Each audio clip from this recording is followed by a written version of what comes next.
ہندوستان میں جو کہیں کہیں مسلمانوں کے ساتھ زیادتی ہو رہی ہے، فرقہ پرستی پھیل رہی ہے بہت زیادہ۔ یو پی جو اتر پردیش صوبہ ہے وہاں کی تو بڑی بری حالت ہے۔ کبھی سوشل میڈیا پہ آپ دیکھتے ہوں گے بہت ظلم ہو رہا ہے، بہت ظلم ہو رہا ہے، خاص طور سے مسلمانوں پر تو بہت ظلم ہو رہا ہے۔ سب چیزیں ریکارڈ میں ہیں، سب چیزیں میڈیا میں ہیں، مجھے یہاں کہنے کی ضرورت نہیں۔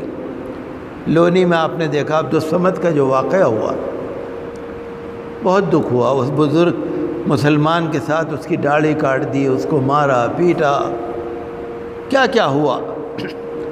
پولیس نے اس کا رنگ ہی دوسرا کر دیا، لیکن وہ واقعہ تو ہوا، کسی نے بھی کیا، واقعہ تو ہوا۔ یہ ظلم جب ہی ہوتا ہے جب قانون کا ڈر نہیں رہتا۔ اگر قانون کا ڈر رہے، اگر پولیس کا ڈر رہے تو پھر کسی بھی طرح سے کوئی جرم نہیں کر سکتا۔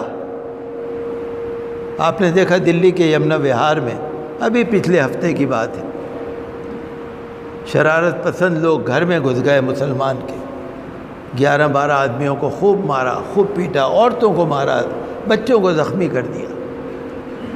لیکن کیا ہوتا ہے؟ انصاف ملے۔ ہمارا ماننا یہ ہے کہ انصاف ملے، جو جرم کرنے والے ہیں ان کو سزا ملے، جن پر ظلم ہوا ہے ان کو انصاف ملے۔ جب یہ ساری خبریں باہر جاتی ہیں، باہر تو جا رہی ہیں نا، جو یہاں پر مارا ماری آکسیجن کی چل رہی تھی وہ بھی تو باہر گئی تھی نا خبر، باہر سے آکسیجن آیا نا، یہ بھی خبر باہر جاتی ہے، ملک بدنام ہوتا ہے۔ تو ہمیں بڑا دکھ ہوتا ہے، میں اپنا صدمہ بتا نہیں سکتا جتنا مجھے افسوس ہوتا ہے، لیکن اللہ تعالیٰ پر ہمارا بھروسہ ہے، صبر ہے۔ لیکن ہمارا یہی مطالبہ ہے کہ انصاف ہونا چاہیے، قانون کا راج ہونا چاہیے، جنگل راج نہیں ہونا چاہیے۔ اور جن مسلمانوں کے ساتھ زیادتی ہو رہی ہے ان مسلمانوں کے ساتھ زیادتی نہیں ہونا چاہیے۔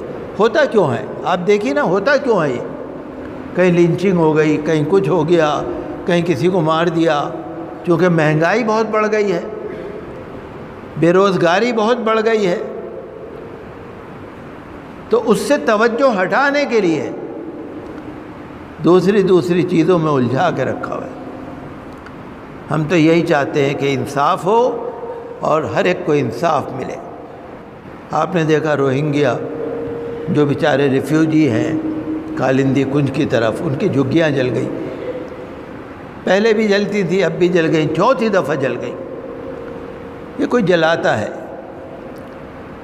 بہرحال ہم تو یہی کہیں گے کہ بھئی دیکھیے، ریفیوجی کوئی بھی ہو، پناہ گزین کوئی بھی ہو، چاہے مسلم ہو یا نان مسلم ہو، ان کو حق تو ملنا چاہیے نا، جب تک بھی ہیں وہ جگہ ملے، محفوظ جگہ ملے، ان کے کھانے پینے کا بندوبست ہو، اور اس کے لیے پورا انتظام ہونا چاہیے۔ اور جو بھی بیچارے ریفیوجی، جو بھی غریب ہیں روہنگیا والے، پبلک کو بھی ان کی مدد کرنی چاہیے اور سرکار کو بھی ان کو محفوظ جگہ دینی چاہیے۔